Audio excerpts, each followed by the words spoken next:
Hello, I'm Isaac Hayes III, founder and CEO of Fanbase. And right now we're accepting investors in our $17 million round to revolutionize the future of social media. Today, for just $399, you can own 60 shares of stock in Fanbase at $665 a share. Go to startengine.com/fanbase and invest today. While the big platforms have grown too massive and disconnected from their users, Fanbase is building a platform where creators and users truly come first. We've already raised $4.8 million from everyday investors who believe in this vision, and now you can join them. This is your chance to invest in a social media tech company with over 1 million users that is disrupting media by allowing anyone to reach all of their following and monetize their content from day one. The market is changing, big platforms are failing to serve their users, and Fanbase is stepping up to fill the gap. Don't wait until it's too late. Invest now. Invest for yourself and your future. Go to startengine.com/fanbase and own the future of social media.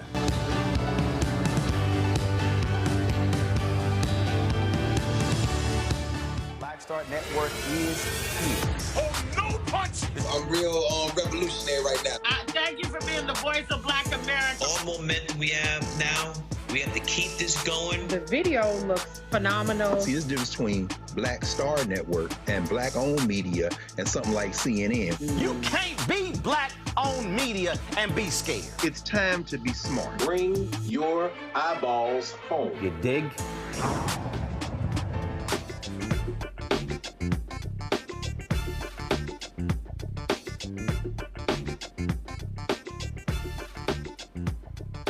It's Tuesday, January 28th, 2025. I'm attorney Robert Patillo, sitting in for Roland Martin tonight. Here's what's coming up on Roland Martin Unfiltered, streaming live on the Black Star Network. Look, we tried to tell you. Welcome to Project 2025. We're seeing the entire Project 2025 agenda being executed by the Trump administration with over 300 executive actions in the last week. Just today, a federal judge blocked the Trump administration's freeze on federal grants and loans, which could total trillions of dollars. We'll talk about who that freeze will affect and what will happen if it goes into effect on Monday. Also, another executive order aimed at trans military service members may be decided in court. And I remind people, the same laws that protect trans individuals protect African Americans. If the court decides that Donald Trump with an executive order can ban trans people from the military, they could use a similar executive order to ban African Americans or other protected classifications. It's all under the same constitutional scrutiny. So don't say simply because it only applies to other people, it doesn't matter to you. All these cases matter to you. We'll talk more about that later in the show. MAGA attorney generals are demanding that Costco drop its DE&I policies. We've seen in recent weeks and months, since this extreme MAGA agenda has gone into place, corporations across the country have gone back on those 2020 promises to help black folks. Remember our corporate partners, our corporate friends? Well, the minute they could drop black folks, they did. Costco stood up to them. We're going to talk about what these MAGA attorney generals are trying to do in order to reverse those policies. Also, in my home state of Georgia, the district attorney who refused to prosecute the 3 white men who gunned down Ahmaud Arbery is in court facing criminal charges of her own. We'll talk about that later. And in tonight's Marketplace, we'll hear from the creator of the deodorant and skincare line specifically designed for people with sensitive skin. It's time to bring the funk on Roland Martin Unfiltered, streaming live on the Black Star Network. Let's go. He's got it. Whatever the miss, he's on it. Whatever it is, he's got the scoop, the fact, the find. And when it breaks, he's right on time and it's rolling. Best believe he's knowing. Putting it down from sports to news to politics. With entertainment just for kicks, he's rolling. It's on Go, y'all. It's Roland Martin, yeah. Rolling with Roland now. He's funk, he's fresh, he's real, the best, you know he's Roland Martin now.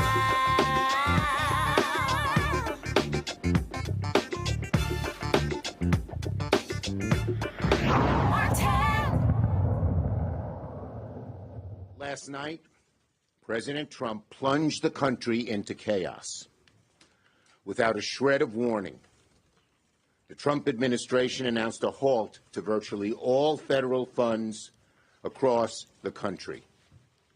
In an instant, Donald Trump has shut off billions, perhaps trillions of dollars that directly support states, cities, towns, schools, hospitals, small businesses, and most of all, American families This is a dagger at the heart of the average American family in red states, in blue states, in cities, in suburbs, in rural areas. It is just outrageous. Just outrageous. The twice impeached, criminally convicted felon-in-chief Donald the Con Trump is a new order could impact billions, if not trillions of dollars of funding allocated to state and local government if it goes back to in effect on Monday. U.S. District Court Lauren Ali Khan blocked the action Tuesday afternoon, minutes before it was set to go into effect at 5 p.m. The administrative stay pauses the freeze until Monday. Bobby Kogan, the Senior Director of Federal Budget Policy at the Center for American Progress, joins us to discuss who may be affected by this decision. Bobby, how are you doing? Doing great, Robert. Thanks so much for having me on. Well, thank you so much. Talk a little bit about who exactly this order, this executive order would impact if it was to go into effect on Monday. Sure. So it is, they say it's not Medicare, it's not Social Security, and it's not payments that go directly to individuals. So that means not something like SSI and not something like veterans compensation, but it's much of the rest of the aid that the United States government gives. That's stuff like Section 8 housing, that's stuff like LIHEAP, that's stuff like Title I education grants, that's stuff like IDEA education grants for kids with disabilities. It's most of the things that people actually are relying on. Now, the asterisk here is that after kind of spelling out over 2,000 budget accounts internally, externally, the Trump administration walked it all back. And so their internal messaging implies that it's lots and lots and lots and lots of programs that Americans rely on, and their external messaging implies that it's nothing. And so, as we've seen before, when President Trump was running for office, he said, I know nothing about Project 2025. I've heard nothing about Project 2025. I don't know who these people are or what's happening. But this is directly out of Project 2025. So should we believe their external messaging that we saw at the White House briefing today, or believe the internal documents which truly say they want to gut these federal programs? I think we should believe the internal messaging. If you look at the budget request that Trump made when he was president last time, he called to eviscerate the social safety net. He called to cut SNAP in quarter. He called to cut Section 8 in third. He called to cut Medicaid in half, right? So they clearly want to do this. Whether their walk back is all a show or they got scared and wanted to lie about their initial policy, I think is a different thing. But it's very, very, very clear that externally they were feeling the heat. But to your point, I think that we should assume, and we had, there were reports today of folks, of states logging in and not being able to get their Medicaid money for the upcoming quarter. There were pauses on Head Start grants and that sort of stuff. So it's very clear that they were working towards pausing huge amounts of the federal government. And what we've seen thus far with these 300 executive orders plus that were still coming down the pipelines is it seems that they're attempting to flood the zone. That if you throw enough crazy things out there minute by minute, hour by hour, there will not be enough money for lawyers to challenge every single one of these executive orders in court. There will not be the scrutiny to be able to dive into each of these things, because before you get through one, another crazy thing is going on. What can people actually do to fight back against these orders, and what does this administrative stay mean? Yeah, I think that that's astute, right? I mean, the common theme of the Trump administration, the thing that runs through all of it, is chaos for the American public. I'm not sure what an individual can do per se. That if there are missed payments, any of the agencies or states or facilities that misses the payments will know, and then they will sue. And that will presumably put another stay, right? So you referenced the federal judge today who put a pause on it, but just through Monday.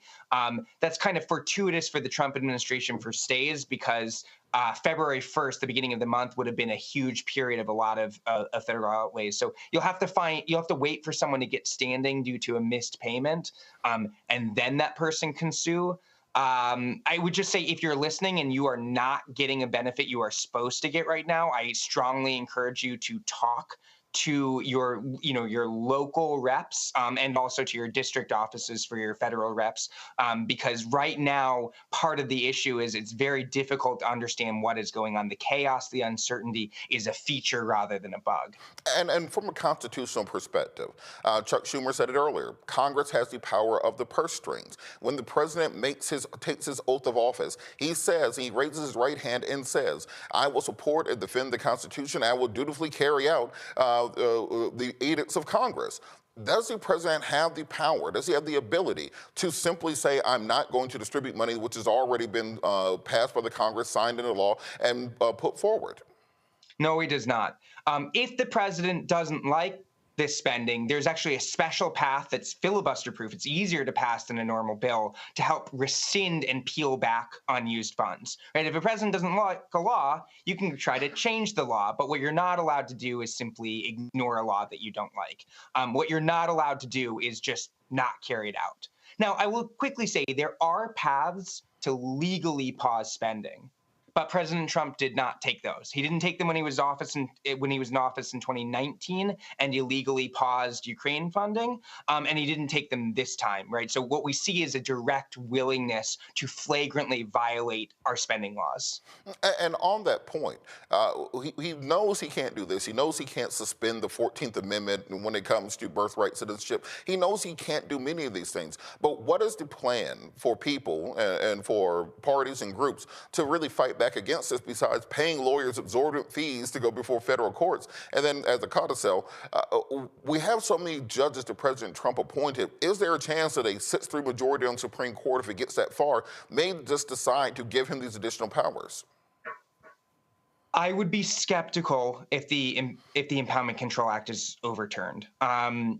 What President Trump is pushing is radical even for him. Now, of course, I say that, and then every week he comes out with another even more radical executive order. But the argument behind what he is trying to say is that spending and only spending laws are optional, and that Congress may not bind the president to spend. And what that would mean is that Social Security is unconstitutional. What that would mean is Medicaid is unconstitutional. What that would mean is Medicare is unconstitutional. It would mean that when you are owed your Social Security check, the president always has the option to say, no, I don't feel like giving it to you. That is a really radical legal belief, and that is what has to kind of undergird the idea that the president is always able to impound, right? He argues that the president has inherent impoundment authority, and that has to mean that the president can't bind any spending. I can't imagine the Supreme Court saying all of our entitlement law, all of our spending law is unconstitutional. That is a bridge very far. Now, will some Supreme Court justices say that? I'm sure some will, but I am maybe I'm too naive here, but I don't think that we will see it overturned. I agree. And look, I want to be as optimistic as you, but I think we all said Roe was settled law. I think we all thought that the North Carolina, the Harvard cases on schools, that was settled law and affirmative action. So for people who are looking at this and trying to find out what are the steps going forward, can you talk a little bit about what happens if this administrative stay fails on Monday and this goes into effect? What will happen to individuals who are depending on many of these services like Meals on Wheels and other government programs? Yeah, so by virtue of it starting back up on the 3rd rather than the 1st, there will be kind of a little bit of respite. Basically, they're targeting funds that get administered by other things. The federal government will give money to a state or to an authority or to a facility, and then they will carry it out. And so it's not that they can't continue to give out funds, it's that the federal government may not give out any more. So what we're looking at is when the federal government would miss the timing of a payment. Many payments come out at the beginning of the month, some come out quarterly, some come out annually, some come out when grants are due.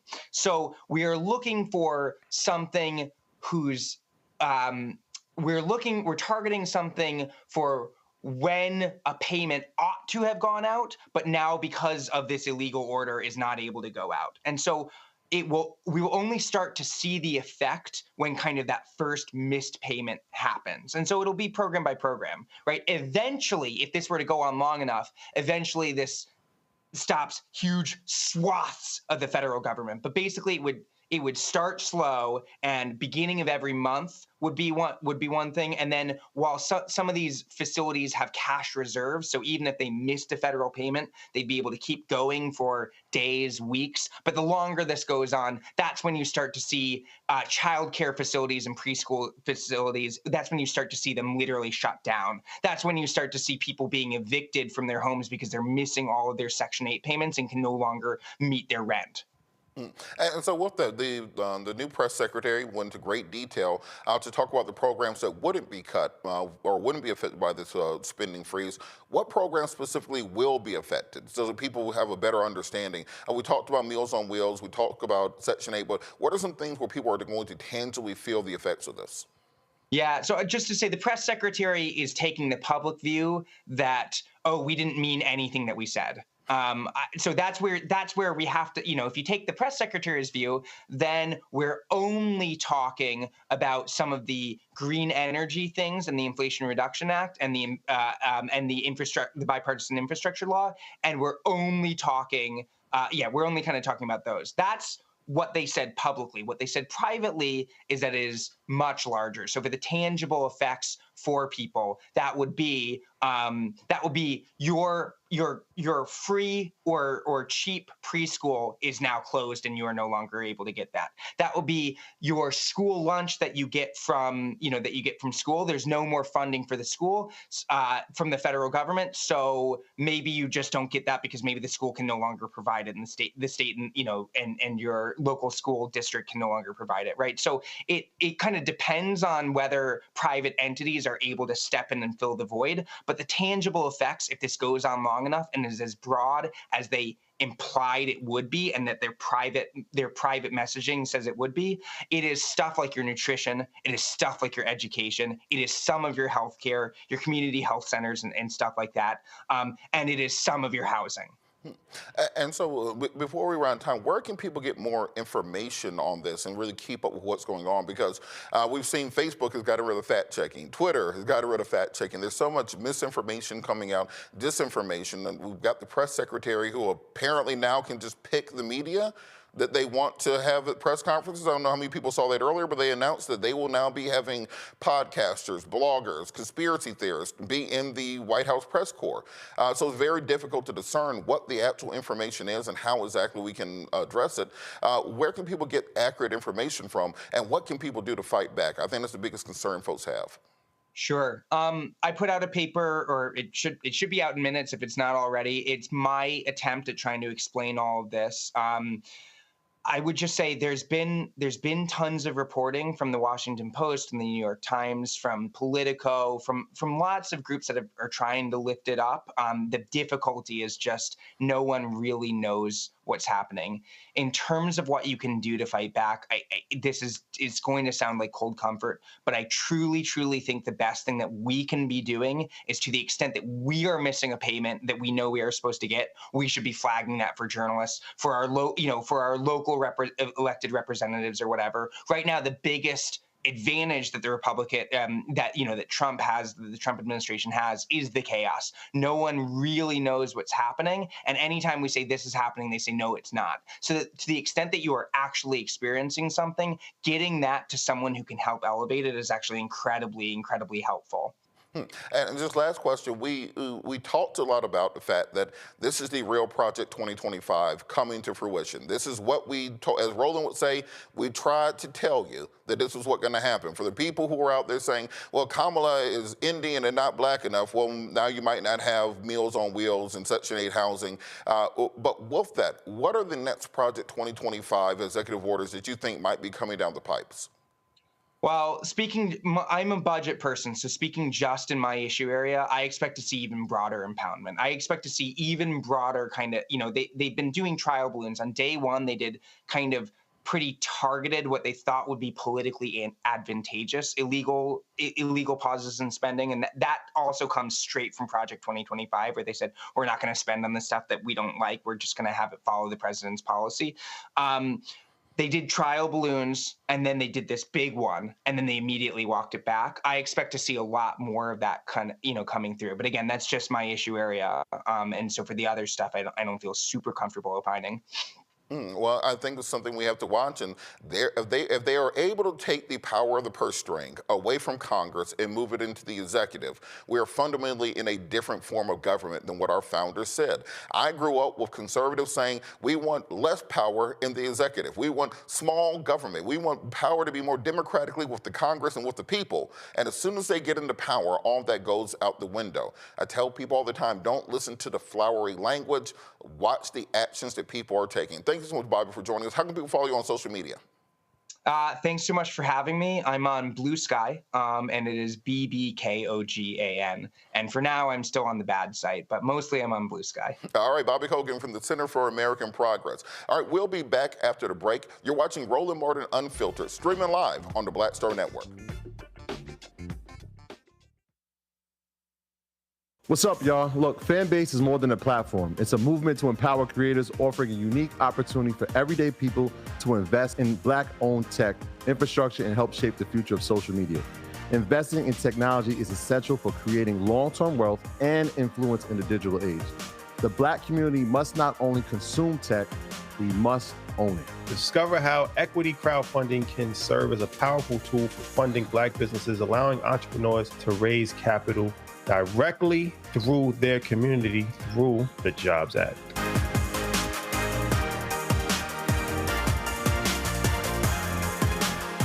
Next on the Black Table with me, Greg Carr. There's a lot of talk about the inevitability of another civil war in this country.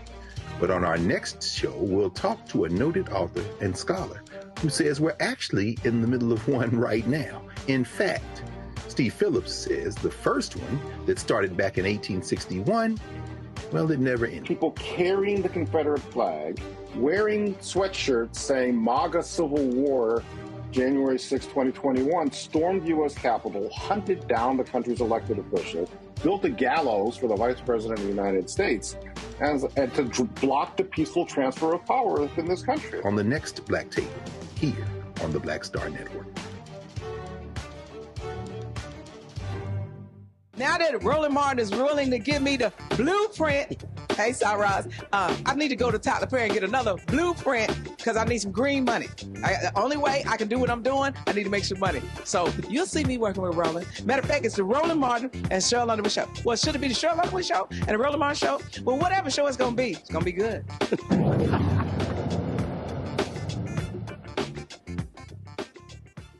Welcome back. Let's go to our panel. Today we're joined by Dr. Mustafa Santiago Ali, former senior advisor for environmental justice at the EPA from Washington, D.C.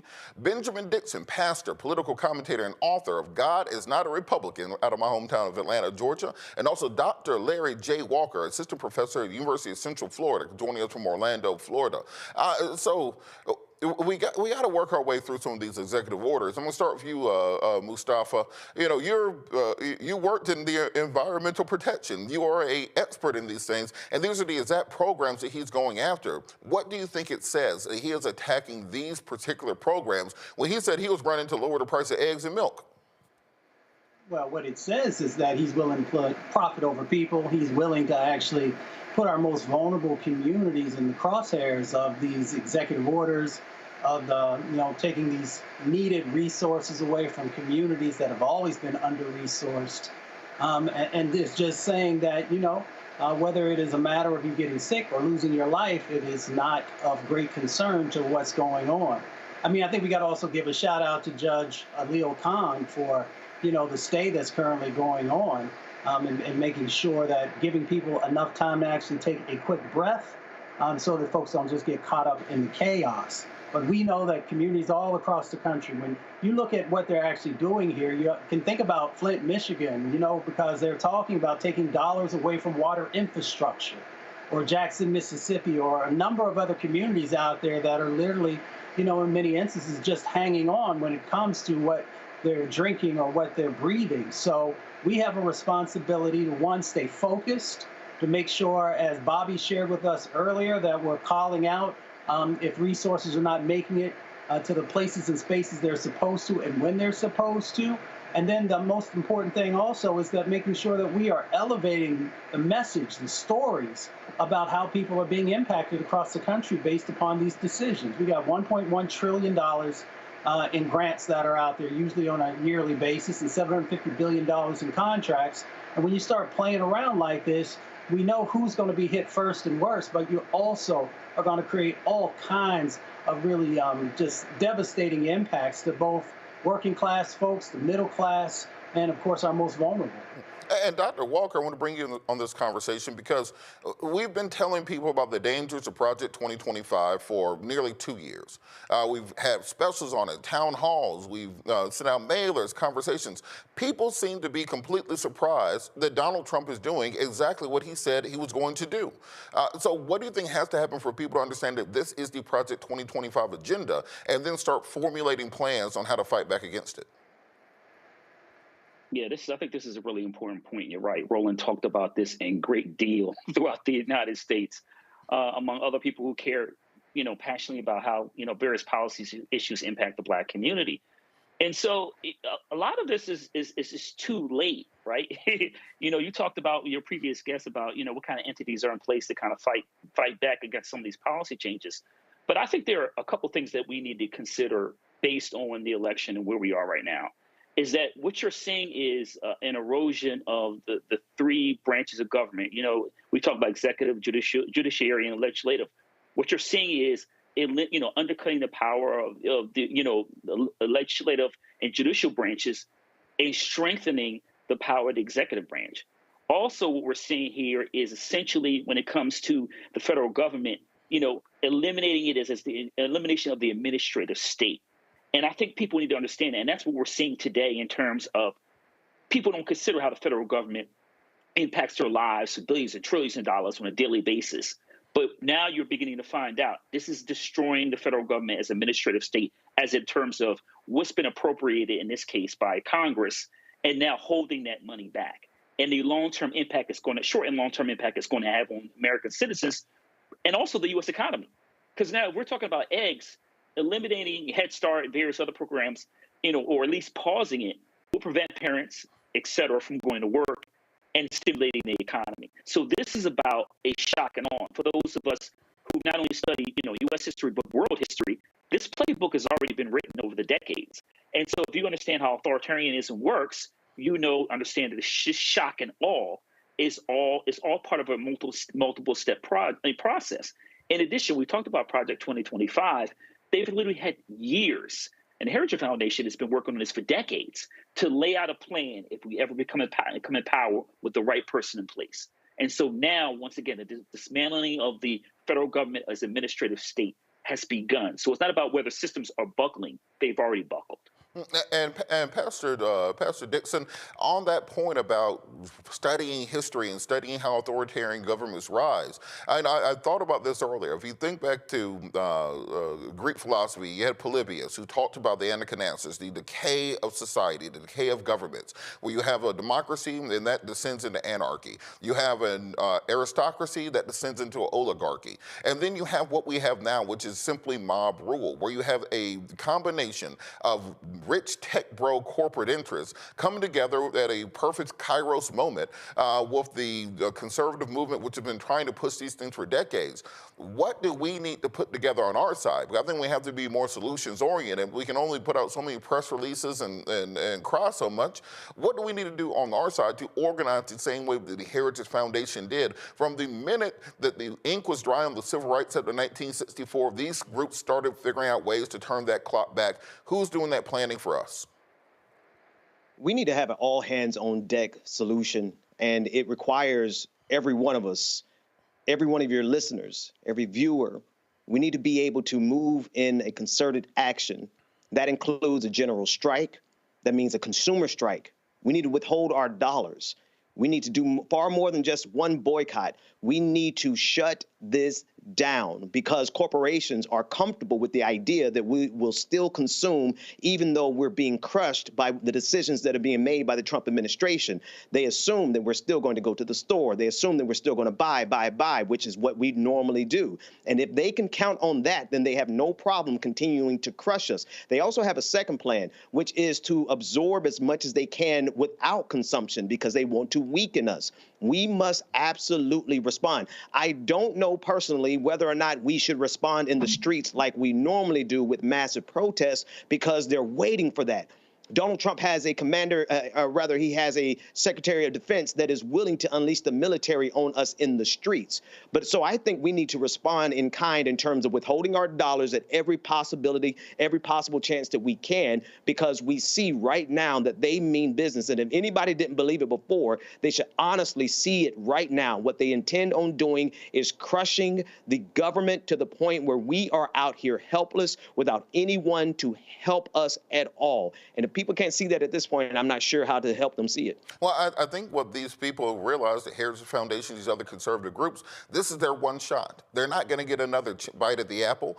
They are unleashing everything they can at the beginning to make sure that they're doing the spaghetti method. They're throwing all this stuff at the wall. Half it will probably get struck down by the courts, but the half that stays will reshape our government for the entire future of our country.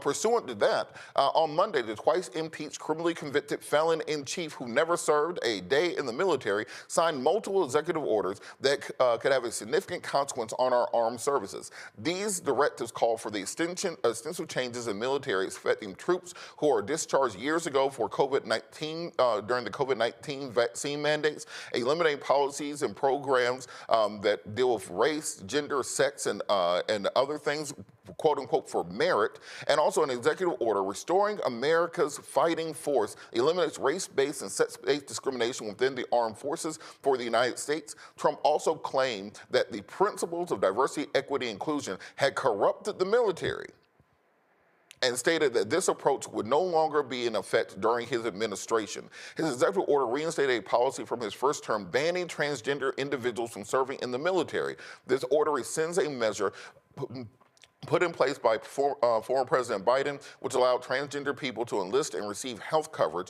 for gender-affirming care. On Tuesday, two national LGBTQ IAPK plus advocacy groups filed a federal lawsuit challenging the executive order, and on behalf of 6 active duty transgender members and 2 prospective service members, the group argued that the ban violates the Equal Protection Clause of the 5th Amendment. So look, I want to bring you all back in here, because let's think about what he is doing. When they say that we are getting rid of diversity, equity, and inclusion programs, he's not saying for those frontline troops. Black folks, y'all can still be in the infantry. Latinos, y'all can still, go out there and look for the landmines and get shot with the bullets. But when it comes to the leadership of these organizations, he wants it to be a 1950s version of the United States military, where you have the madmen at the top and the black and brown people at the bottom with no chance of advancing. And even on this order with regards to transgender individuals, as I said at the top of the show, these same laws, if they're allowed to stand to discriminate against transgender people today, can be used to discriminate against African Americans tomorrow. Mustafa, what do you think is the impetus behind these things? Well, first of all, I'm thinking about the words of Dr. King when he said injustice anywhere is a threat to justice everywhere. And that's meant to all the folks who often forget, that when we allow one group to be attacked, then there's a next and a next and a next that they are coming for. So we should just be mindful of that. The game that they're playing is really one about making sure that all the amazing gifts, especially that black folks have and others, are not brought forward in leadership. We understand that when you have diverse leadership, you have a stronger organization. Whether we're talking about a nonprofit, we're talking about a corporation, or we're talking about the military. When we look at, just the other day, so many of us were making sure that we were lifting up the Tuskegee Airmen, making sure that people who didn't know about not only how amazing they were, as Air Force pilots and everyone else who helped to support that, but that their story was often, kind of hidden, if you will. And that is because they didn't want folks to know, how amazing they were, and also, how they were just excellent at what they did. So when you're able to strip away the ability for folks to be able to move up through the ranks, then you can also bring in those old adages that they're not smart enough or that they don't have the technical skills that are so critical for these types of positions. So the game is to break down the civil rights infrastructure, to break down diversity, equity, inclusion infrastructure. And then we should also call out the fact that even though DEI is so incredibly important, that we haven't always been the beneficiaries of that. We know that white women, in many instances, have been able to ride that horse to the top in many organizations. By no means do I not want folks to be able to have, an equal opportunity to be able to be successful. But we know that we are the ones who have carried the burden. We're the ones, who had to blaze these trails. And we know that we also are the ones who should be able to reap the benefits of everything that we put into this. And Pastor, on that same point, the Republicans were able to properly demonize DEI, CRT, the same way they did BLM. If you make something an acronym, it makes it scary to people who don't know what's going on. And it's hard to say, I'm against diversity, I'm against equity, I'm against inclusion, but it's easy to say the DEI means did not earn it and brand it that way. Why do you think so many people still right now do not understand that these programs are in large part what was able to help build the black middle class, build our officer corps and our military, build these corporations up where they actually have black folks in the front door and not just sitting by the door taking tickets, taking coats? Why have we lost the messaging war on this? Well, I think you already nailed it, right? We lost the messaging war on it in the first place. One, because we did not have a significant enough investment in media. Roland Martin talks about that on a regular basis, particularly black media. We didn't have a response to the thousands of hours that conservatives have put into their own media infrastructure. That's number one. But then number two, it's so easy to divide us. It is extremely easy to divide us. And so there are people who are going to support Donald Trump because this particular order is targeting the transgender community. And what we have seen throughout history is what we're seeing right now, is if you can find a group that can get people to hate them, then it doesn't matter how far down the totem pole that they are. If you can get black people to oppose this or to support this, rather, because it's a transgender community, then it becomes eminently easier for them to do that to us. Just like if you can get black folks to start supporting ICE, Immigration and Customs Enforcement, and start calling the snitch line and getting that bounty because they despise immigrants all of a sudden, it becomes eminently easier for them to do that to us on the backside. And Donald Trump knows this. If they're intelligent about anything else, they are extremely aware of how to divide and conquer, and we're living in that reality right now. And before we go to break, Dr. Walker, talk about a little bit how they were able to separate black folks from these other minority groups. We saw this in Chicago where you had black folks calling the cops on Latinos who they thought might be illegal. You have black people supporting the anti-trans ban, saying, well, I don't like transgenders, but not understanding that these same things will affect us directly. Yeah, I think that, there's a lot of, we talked about misinformation, right? Propaganda war. We've lost the propaganda war.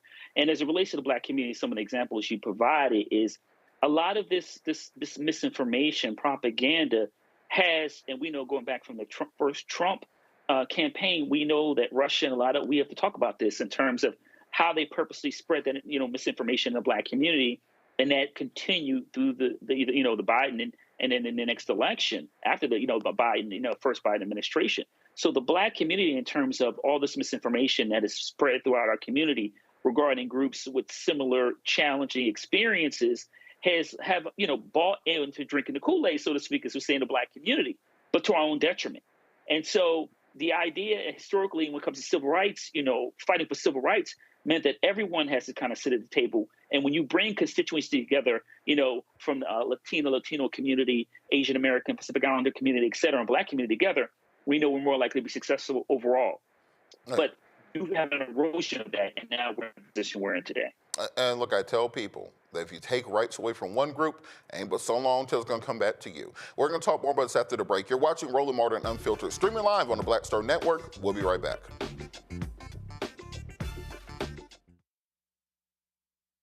Hello, I'm Isaac Hayes III, founder and CEO of Fanbase. And right now, we're accepting investors in our $17 million round to revolutionize the future of social media. Today, for just $399, you can own 60 shares of stock in Fanbase at $665 a share.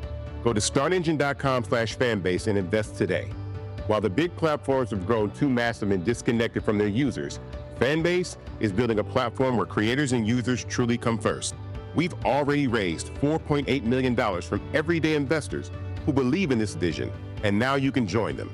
This is your chance to invest in a social media tech company with over 1 million users that is disrupting media by allowing anyone to reach all of their following and monetize their content from day one. The market is changing, big platforms are failing to serve their users, and Fanbase is stepping up to fill the gap. Don't wait until it's too late. Invest now. Invest for yourself and your future. Go to startengine.com/fanbase and own the future of social media.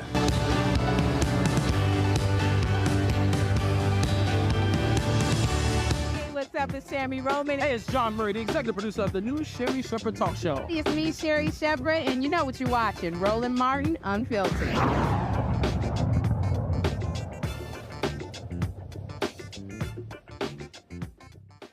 Welcome back. The Justice Department has fired more than a dozen employees who worked on criminal prosecutions of the twice impeached, criminally convicted felon-in-chief. If you look at what's going on from January 6th, this is very clearly retribution against lawyers who work for Special Counsel Jack Smith's team, and this is the latest sign of an upheaval inside the Justice Department. It reflects the administration's determination to purge the government of workers who he perceived to be disloyal to the orange one. Remember when we said Project 2025 said they were going to fire between 50,000 and 200,000 federal employees? They're doing it. The felon-in-chief granted pardons to more than 1,500 individuals connected to the January 6th events, including some who assaulted police officers just hours after his inauguration last week.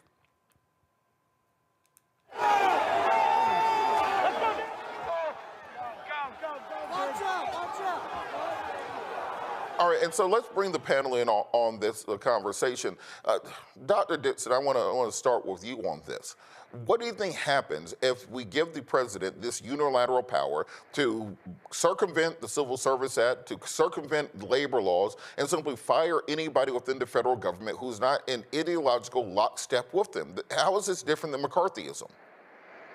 Oh, it's McCarthyism on crack, right? It's on steroids. It's the ability to put in loyalists. It's the ability to completely strip down the administrative state and create a scenario where you must swear allegiance to Donald Trump. And sadly, there are millions of people across this country who have already bowed down before that particular fatted calf. And so we have a serious problem in front of us. We have to see if, as a democracy, whether or not we can survive all of this madness for the next 2 years and get in a House of Representatives and a Senate that can actually hold them accountable. But it's really a touch and go situation, because even when we take back power in the midterms, the truth of the matter is that so much damage is going to be done between now and then if we are not able to be resilient and to withstand it, both in terms of the institutions and the structures and as individuals who are going to be suffering as a result of this, then it really won't matter as much. So we need to focus both on resilience as well as taking back power in 2026. And Dr. Walker, we've seen he's firing the inspector generals. He's firing Justice Department officials. He's firing literally anybody who is in diversity, equity, and inclusion, including quote-unquote secret diversity, equity, inclusion programs. He's saying that if you know somebody doing diversity, equity, and inclusion, if you don't snitch on them, you will be fired also. He's campaigned on, I want to make sure that we make eggs cheaper. And when he got in the door, he immediately launched this extreme agenda. When people say, how exactly can we fight back when we don't have control of the House, we don't have control of the Senate? Donald Trump has already appointed a majority on the Supreme Court, and Sotomayor appears to be in poor health. He's appointed hundreds of circuit court judges. How do you stop people from becoming hopeless in this situation? Yeah, so I think that we have to understand that what's happening here is an attempt to dismantle or reverse the Great Society program, civil rights laws of the 1960s. So I guess, it's like back in the day we say castor oil, it tastes nasty and you had to still take it sometimes from family members. I have some, uncomfortable truths for people watching this.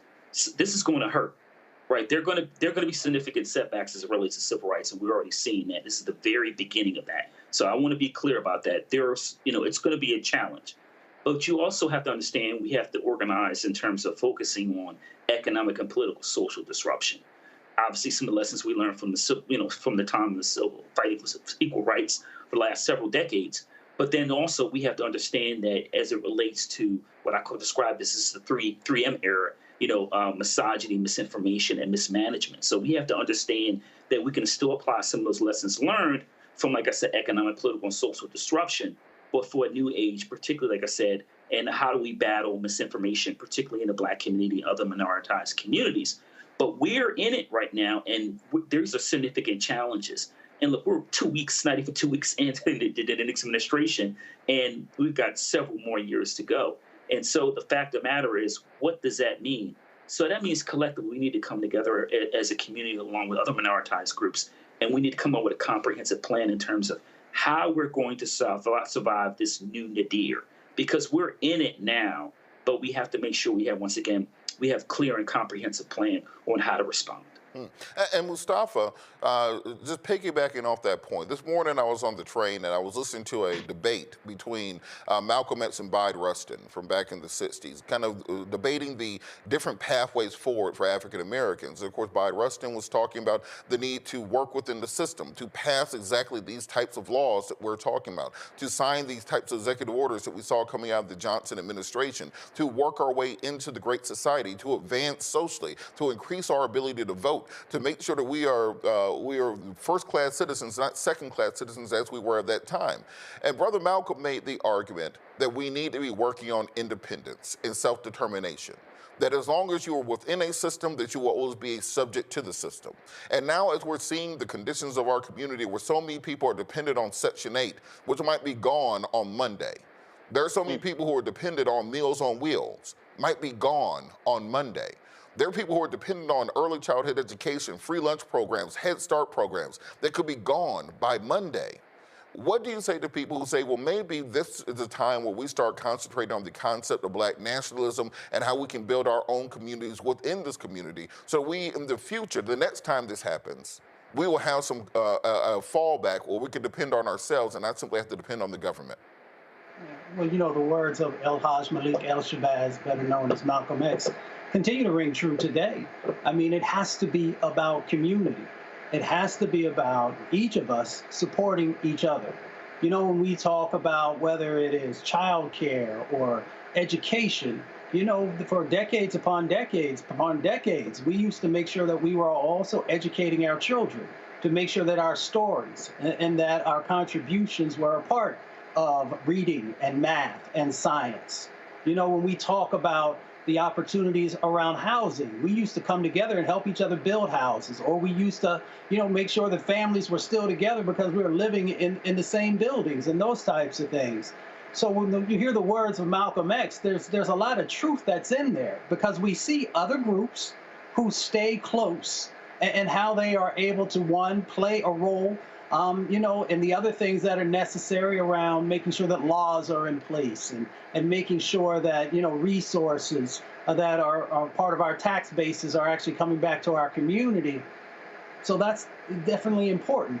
But the other part that's more, for me, critically important is to make sure that we are following, whether it is the lessons of the Black Panther Party or the lessons of those who are who follow some of the traditional African ways of doing business and of living and culture, or the culture of our own people right here in the United States for hundreds of years of self-sufficiency and making sure that we are lifting each other up. So, we can do both, but we can't also just forget about where we come from and how we were able to not just survive, because in many places, in many locations, we were actually thriving, and we understood that when we thrived, we saw some of the things that happened because people were jealous of the success that we were able to pull together.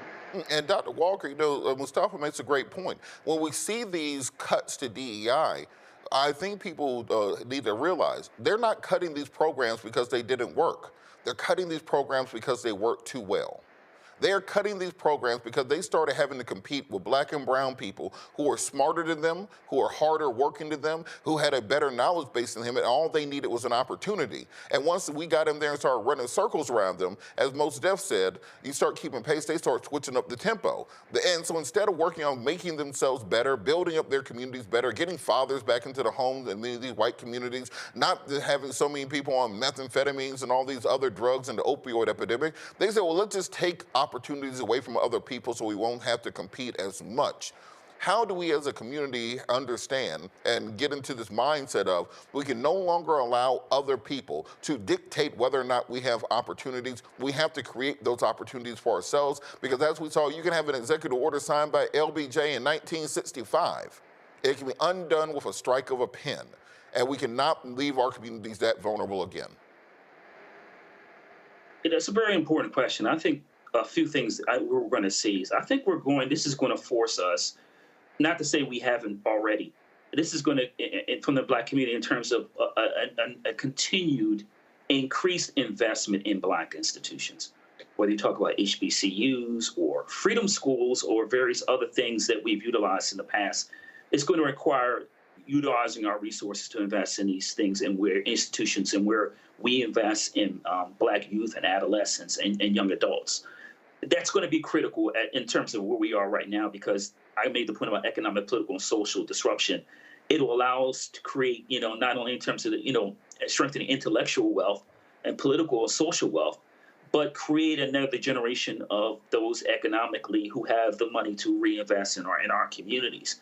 But I think the other thing to keep in mind is that, when we talk about, other groups in envy, that is old. Tale as old as America itself. Right? And so we've seen this, whether we go back and talk about the Tea Party or birtherism and some of these other issues, this has been, where we are today. If you, once again, if you study not as U.S. but world history, we know we're getting here. So we are going to have to be prepared not only to educate our community and, once again, increase the investment in Black institutions, but also understand that we're going to need a short and long-term plan, just like as we've talked about the Heritage Foundation, who've been fighting for decades to reverse many of the Great Society programs, as I noted earlier.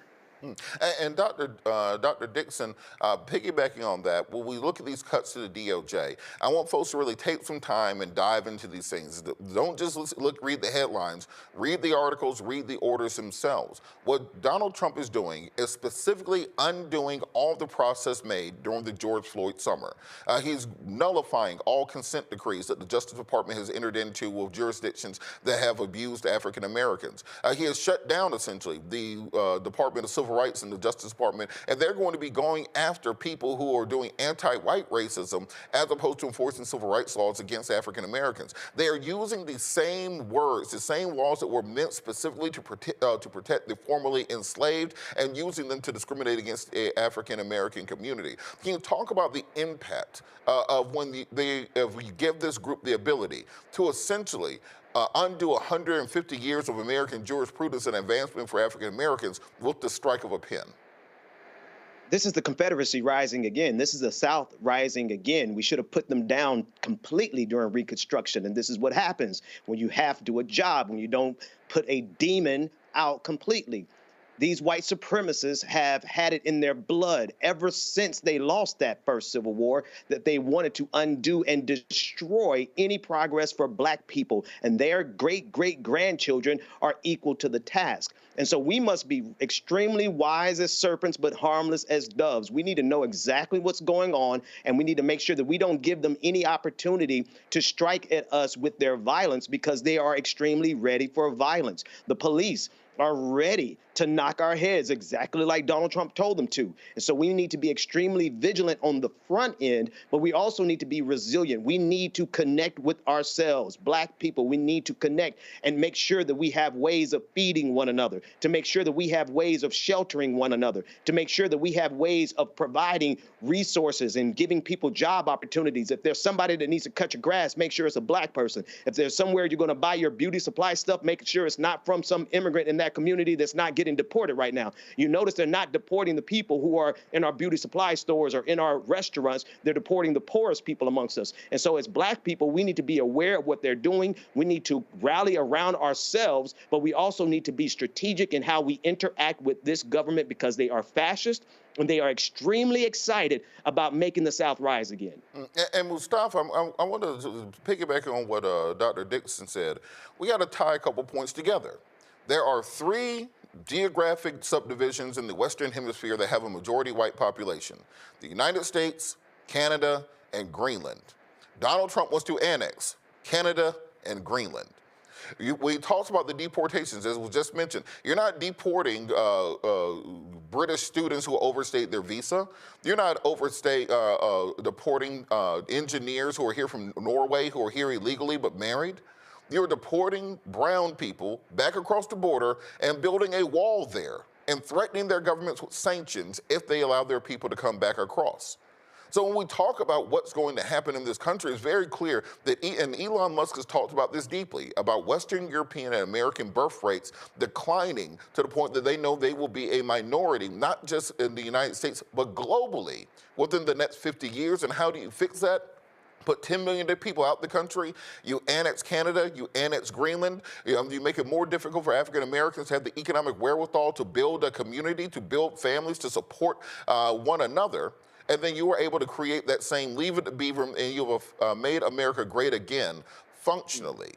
So I want you to kind of clarify to people exactly what this whole plan is. That is deeper than simply cutting the budget. It's deeper than simply cutting the deficit. It's about wholesale changing America back to that utopian vision of a European settler colony with manifest destiny from sea to shining sea. The nation of, as Jefferson said, small farmers, and what he meant was plantations, where now you have the Latinos being gone, the immigrant labor being gone, and guess what the new black jobs are going to be? Now that they're no longer going to have to enforce diversity, equity, inclusion programs. Talk a little bit about that.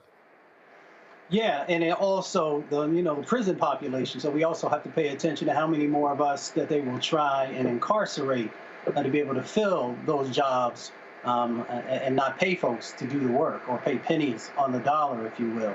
I mean, we just got to understand, Roland often talks about white fear, talk about the browning of America, and that's exactly what it is. They understand that this is one of the last opportunities to be able to structurally change how America operates and who has power inside of America. If you take a look over the last 20 years, even though we know we still had a long way to go, there was some slight shifting in power. The black middle class was growing, even though we still have a number of brothers and sisters who have not yet been able to find the path yet to be able to do that. But still, they saw that. They saw that we were making sure that, sisters and brothers were getting more educated and being able to create their own businesses, even though we had to navigate, the labyrinth of things that you have to deal with and being able to get financing. So they saw all these different types things that were happening. And I'm of the mind that they followed a model, both an apartheid-esque model that they saw effective in South Africa, because they knew that even as the browning of America was happening, if they could put these things in place, if they could get the judges, if they could make sure that legislation and policies were actually reflective of their needs and not the needs of folks in the greater population, then that they would have the leverage that would be necessary to be able to continue to hold our most vulnerable down and find a way to be able to continue to lift themselves. They also understood that it is about the money, because money in the United States is connected to power. So they wanted to make sure that they had that. So when you see Donald Trump doing these types of things that he did recently with the freezing, it is about monetary. It is about being able to say, I can redirect resources where I see fit. And of course, based upon his executive orders, his part of I see fit does not support environmental justice. It does not support housing justice. It does not support transportation or economic justice. So we just got to understand the game that is going on, and that they've done 3 things, and I'll close with these. One is around messaging and storytelling. Because if you can create a narrative, then you can get people to believe whatever it is that you're trying to sell them. The other part of it, as I just mentioned, is around money. and being able to control where dollars flow, how they flow, and who has access to those dollars. And then the last one is about infrastructure. If you can weaken infrastructure, then you can create these chaotic situations so that you swoop back around and then say, look at all I did to actually rebuild the foundation of America. So in my mind, those are some of the points that are important for people to think about and do their own research and then figure out how they want to engage moving forward.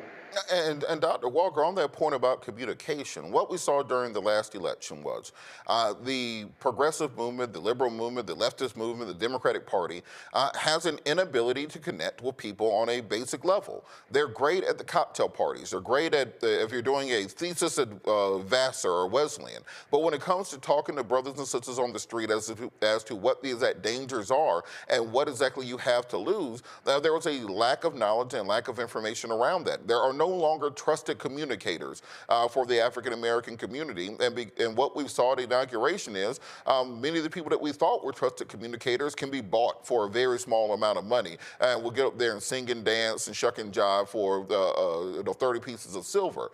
So when it comes to communicating these messaging points to our community, who has to take the lead? Who has to be the people that we are listening to? Because folks aren't listening to the news. They're not listening to their pastors. They ain't listening to their parents anymore. They're definitely not listening to the politicians. How can we make sure that we are not smacked upside the head with Project 2025 again? Because now that they know they can do it one time, you know they're going to push it to the umpteenth. I think one of the things that we have to note is that, the Black community is never, listen, we've continuously played catch up since 1619, particularly when it comes to economic power, right? So you know that there are various platforms out there, some of them allegedly Black-centric, that are putting out misinformation as misinformed voters, particularly Black male. We talk about Black men, and putting wrong information out there about whatever other group you want to talk about, and that somehow Black men are benefiting. So economically, this goes to my point earlier that we have to be able to reinvest in our community so we can counter a lot of propaganda and create our own platforms by providing actual truthful information. Then let's talk about it. Like VP Harris had a very clear program in terms of issues that benefit Black men. But some brothers didn't vote for it. They voted against their best interests. Now, we have to also acknowledge that the Democratic Party is not very good, and we see that just in the last couple of days, last 48 hours, at putting out information to counter some of the false information that's always being put out, and we'll continue to see that. So we need, once again, have a comprehensive plan on how to speak effectively to folks within our community, particularly brothers, about what's in our best economic interest, not only Black men, but we have to make sure we understand what's important to make sure we empower Black women so that they're successful and that, their lives continue to thrive, so the entire community to thrive. But we have a lot of work to do. And once again, it has to begin to invest in our community and finding ways to counter misinformation to make sure that people understand clearly what policies and procedures will benefit you and what are those that are being undermined, dismantled, that will not only impact you, but the lives of your children, nieces and nephews, et cetera, cousins, and other folks in our community. And Dr. Dixon, we saw in 2008, when Barack Obama won, Donald Trump, for some reason, had this personal rivalry with Barack Obama, where he thought, how dare this African be up here running for president? That's not his place in this society. He went searching for his birth certificate. He said, well, how could he have good grades? He wanted his college transcript, etc. This is what set the basis for this attack on DEI, the personal rivalry that Donald Trump has with Barack Obama, and wanting to prove that somehow he was an affirmative action or a DEI hire, and so he's repealing these things across the board writ large. But what we saw Republicans do was they invested in state and local elections. From the time Barack Obama entered office to the time he left office, Democrats lost 1,044 elections nationwide. We're talking about state rep seats. We're talking about county commissioner seats. We're talking about state board of election seats across the nation. After the 2020 election, Donald Trump didn't go lay down in a hole and die and say, woe is me, and go on a speaking tour. 1 a.m. after he lost, he said, I ain't lose, and I'm running for re-election immediately. Then they launched 60 lawsuits nationwide to change voting laws. Did they work? No, but they changed the narrative. 26 states passed voter suppression laws, voter integrity laws, making sure that you can't give out water bottles and snacks in Georgia, that in Texas, you can have any individual challenge the electoral status of somebody just based on their outward appearance. They got rid of election drop boxes, making it harder for individuals to vote. They took voter absentee ballots and said, well, you need to have a state-issued voter ID that you can make a copy of and send in just for you to be able to vote in some states in those elections. What was the net of all this, of 4 years and billions of dollars of efforts to change those voting laws, and of all these state and local seats being changed that facilitated that on these boards of election in these state houses? You saw that in 2020, Joe Biden got 81 million votes. In 2024, Kamala Harris got 75 million votes. So 6 million votes disappeared into thin air. The population didn't get smaller. The number of people who voted got smaller, and that's what voter suppression is about. So when we talk about this mandate from Donald Trump, he got about 2 million more votes than he got in 2020, 4 years later. There wasn't some huge landslide victory. What we rather saw was the immediate impact of voter suppression nationwide. So what will it take for us to understand and follow that roadmap, follow that model, and say, we have to start investing in these elections on the state and local level. We need to be in these school board meetings. We need to be running for board of elections. We need to be putting money behind county commissioners, state reps, any job that there is, attorney general, secretary of state, etc. But we can't just go for the big job at the top and only show up for the presidential elections. We need to have this apparatus in place to get out, educate, and move people to the polls year-round, even between elections, and we want to really come back on this. What do you think it will take for people to start investing in these types of efforts? First of all, Dr. Patillo, you are spitting. I mean, you are laying it out right there, and I really appreciate it. I think we need to get a grudge ourselves. I think we need to have the same type of grudge against white supremacy as they have against us. I think we absolutely need to get in the trenches. And I'm sorry, as much as I love and respect Michelle Obama, we should have never tried to go high when they went low. When they go low, we go to hell. And we go as dirty as we have to go. And God will forgive us because we're fighting for our lives. We're fighting for our children. We're fighting for our planet. We can't even get action to preserve this planet. This is how deranged these people are. And yes, Donald Trump is jealous of Barack Obama, and he has been doing everything that he has done because Donald Trump feels as though he is entitled to the United States of America. And now, to be quite honest with you, he has beaten the United States of America. He's beaten the institutions. He's beaten democracy. And unless we return in kind, we will remain in this defeated state. So how do we do it? We get in the trenches. We fight back. We crawl tooth and nail. We fight like hell and don't give them an opportunity to fight against us in a manner where we're sitting back as in Democrats, like you put it earlier, at the cocktail parties.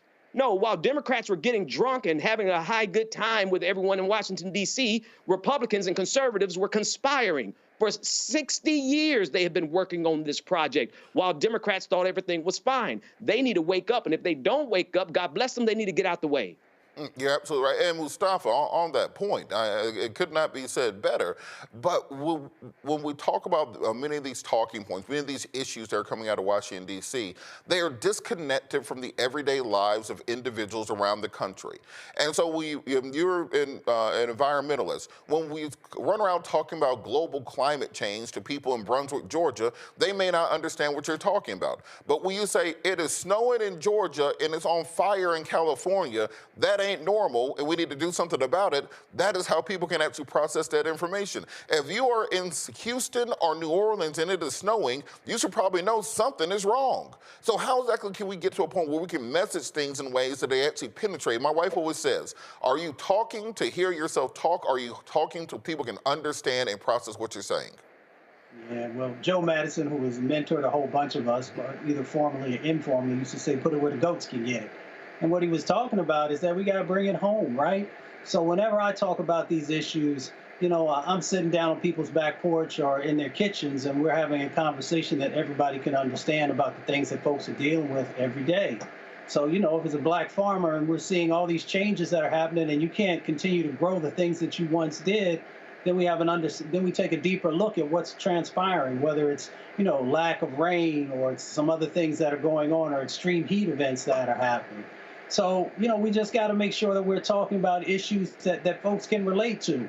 I can't talk about air pollution, parts per million, parts per billion, but I can talk about asthma, and folks will understand that because they see whether it's their nieces or nephews or grandchildren who are dealing with it, or talking about, the various types of cancers that are popping up inside of our community, and then linking it to, some more scientific things. So we just got to stop, as other brothers have shared, tonight, we got to stop having these PhD conversations and just have a conversation that everyday folks can see themselves represented in. And we got to stop talking at people and actually begin to listen to people about what it is that's going on in their lives and what would they like to see moving forward. And then not just take that we listen to them, but we got to actually put action behind it. And then we got to share with folks where the wins are actually happening based upon what they've shared. And you're absolutely correct. And look, in the words of the prophet Mystical, he said, "Stop your crying, heifer. I don't need all that." It's time to stop crying. It's time to start complaining. It's time to start fighting and organizing and getting our stuff together. Ain't nobody gonna come help us. And Gil Scott-Heron said, ain't no such thing as Superman. Nobody is coming to rescue us. We have to rescue ourselves. If we can beat Bull Connor, Strom Thurmond, LBJ, and the Klan, we can beat Donald Trump. And we can beat Andrew Johnson, Stonewall Jackson, and the Confederates. We can beat Marjorie Taylor Greene. And we can beat Pharaoh and make our way out of Egypt to the promised land. There ain't no way in hell Lauren Boebert is gonna stop us now. We are the parent people. We have DNA that stretches back mitochondrially to the African continent to 2 million years ago. We have had civilization for 250,000 years. Ain't no way in hell you're gonna tell me that we will be defeated by Donald Trump and Project 2025. I refuse to be the generation that drops the baton on the long march towards justice. We'll be back after the break. You're watching Roland Martin Unfiltered, streaming live on the Black Star Network. What's up, y'all? Look, Fanbase is more than a platform. It's a movement to empower creators, offering a unique opportunity for everyday people to invest in Black-owned tech, infrastructure, and help shape the future of social media. Investing in technology is essential for creating long-term wealth and influence in the digital age. The Black community must not only consume tech, we must own it. Discover how equity crowdfunding can serve as a powerful tool for funding Black businesses, allowing entrepreneurs to raise capital directly through their community through the Jobs Act.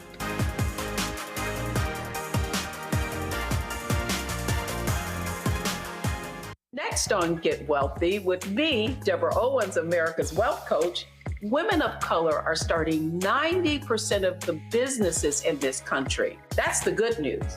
The bad news, as a rule, we're not making nearly as much as everyone else. But joining us on the next Get Wealthy episode is Betty Hines. She's a business strategist, and she's showing women how to elevate other women. I don't like to say this openly, but we're getting better at it. Women struggle with collaborating with each other. And for that reason, one of the things that I demonstrate in the sessions that I have is that you can go further together if you collaborate. That's right here on Get Wealthy, only on Black Star Network.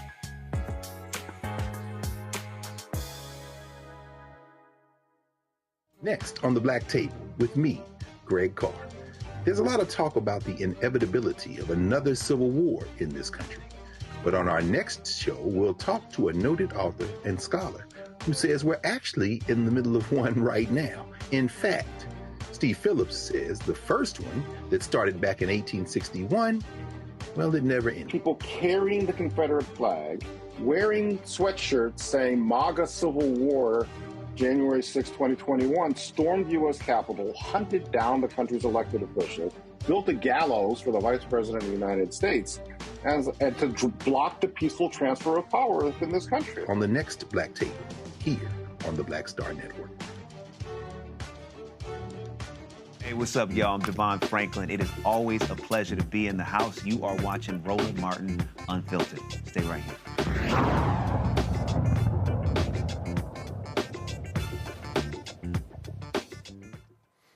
as part of the administration's continued effort to destroy diversity programs in every realm of American society, 19 Republicans attorneys general demanded that Costco abandon their diversity, equity, inclusion practices. During last week's meeting, Costco shareholders voted against a proposal to reevaluate the company's DE&I initiatives. This vote followed the Orange Man's recent executive order to close federal government DE&I offices. In a letter addressed to Costco president and CEO Ron Vischer, the company was informed that DE&I policies might violate the law. The letter requested that Costco eliminate its DE&I policy within 30 days or provide an explanation for failing to do so. So, Dr. Dixon, we see that this is a full court press. They don't simply want to eliminate diversity in the federal government. That's just step one. They want to eliminate diversity programs in corporations. We already saw the Supreme Court struck down diversity in universities. Where do you think the logical end to this is with these attacks? We're always seeing companies like John Deere, Target, McDonald's, Walmart scaling back or destroying their DEI programs. Where do you think this ends? So I don't know if that's a good question to ask me, because I've been studying these white Christian devils for a long time. And I know that it's on their radar for violence in our communities against Black people specifically. They're creating the framework. They're creating the arguments. They're creating a new level of dehumanizing Black people. They are regarding all of us as rapists and degenerates, just like they are doing to the immigrants. So if you ask me, the logical endpoint for this is that there is a segment of MAGA that won't be satisfied until they have us back in the position of oppression, outright oppression, not just economic, not just spiritual or emotional, but outright oppression. That's what they're doing. And they're making it evident that they don't care about the separation of the federal government and the state government, or even the markets. They don't even recognize the markets of capitalism. They're trying to constrain Costco from doing what it has a right to do. And they're trying to put pressure on through force.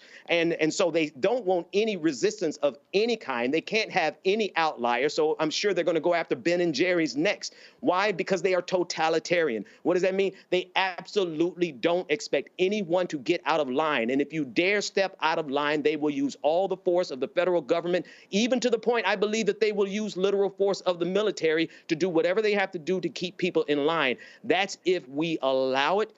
That's if people kowtow, if people start backing down and people start showing that they don't have any spine right now, at this moment, while we still have some laws left. If Costco folds like Google folded and decided to name the Gulf of Mexico, the Gulf of America, if more corporations begin to fold out of cowardice, then we will see fascism is here much sooner than we thought it would ever get here. And Mustafa, on that point, you know, we back in 2020, all these corporations had all those ad campaigns after we burned up a bunch of cities, and they said, well, we love y'all Black folks. You know, we're going to invest $20 billion into equality. You saw all the commercials where on the happy Black people. Every commercial you see now has a Black woman and a happy white man sitting on the couch eating Cheerios all the time. You know, they said that they really loved us as a people. Everybody remembers that, right?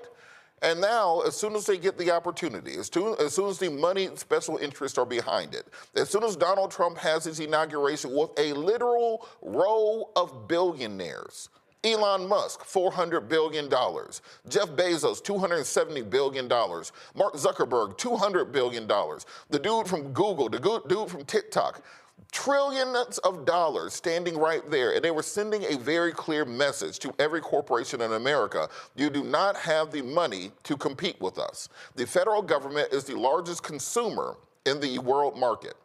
So the federal government simply says, we're going to stop using Ford vehicles as our fleet vehicles, and we're going to use Teslas as our fleet vehicles. Ford will be bankrupt tomorrow. They would have absolutely no ability to replace all those Explorers that you see the federal government using and replacing those orders. So corporations, in large part, have to bend backwards, have to turn over when it comes to these large corporations or the federal government and these billionaire individuals who have that power. So with that, in the future, the next time they come back and they're scared and they say, Black folks, we love you again, How can we parse out and make sure we're making true demands, that we're not simply, as we did in 2020, saying, well, we believe you, we trust you, we think you're going to make those changes? Because what we saw was executive orders, we saw empty pledges and promises, we saw very little pull-through on it. Never got the George Floyd Justice of Policing Act, never got the Tyree Nichols duty to intervene at. We never saw those hundreds of millions of dollars promised by those corporations to invest in our communities. What we got was a nice press release and maybe Jay-Z controlling the halftime show at the Super Bowl. How can we actually make sure we're getting tangibles out of these fights? Well, as was said, you tearing it up, brother. But, James Baldwin once said that I can't believe what you say because I see what you do. So when folks were making those pledges in relationship to our dear brother George Floyd being murdered, all you had to do was pull the veneer back, and you saw that there was no real sets of resources that were there and no transformative actions in relationship to the policies that they were moving forward on. And if you dug a little bit deeper, you would have saw that very few of them made any significant moves in relationship to black contracting or brown contracting. That would pretty much gave you the clear idea. But what do we do in this moment? For one, we have to buttress those institutions, those entities that are trying their best to stand with us as an ally. Because if we don't, then we know that others are going to continue to place pressure on them. Here's the interesting thing. This is how easy it is for them to move away from whether it's diversity, equity, and inclusion, or just doing the right thing in relationship to black communities, that you have not seen any major boycotts from the right side of the equation on these entities. So they very easily move away from the positionings that they said that they were serious about and the love that they said they had for our community. And I don't think most people pay enough attention to that. Second part is that we have to make sure, whether it's Costco or whether it's a number of others that have still sort of held their ground, then we got to make sure that we're also utilizing our dollars to make sure that folks know that we're serious, and we got to make sure that we're continuing to raise our voices and tell the stories that are necessary. Because if we don't do all of those things, and then we have to make sure, as we are deciding when we're going to give folks our vote in the midterm, which will be here in the blink of an eye, that we've got to make sure that if politicians are asking for our vote, then we have to have our own agenda. You used to have the contract with Black America or covenant with Black America. You had a number of other types of things. We have got to get ourselves together, make sure that we are going to stand hand in hand with each other and decide what those 7, 10 things are that we have to make sure happen. And if we don't do that, then folks will continue to find a way to separate us. They'll throw a few dollars over here to someone so that this black person says negative things about this black person, or that this program is really not that critical to our community. We all know the playbook.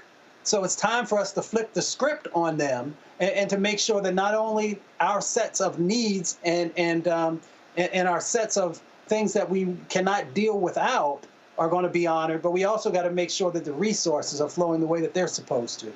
And Dr. Walker, on that point, I haven't seen a sustained economic pressure campaign in the African-American community work seemingly since the Montgomery bus boycott.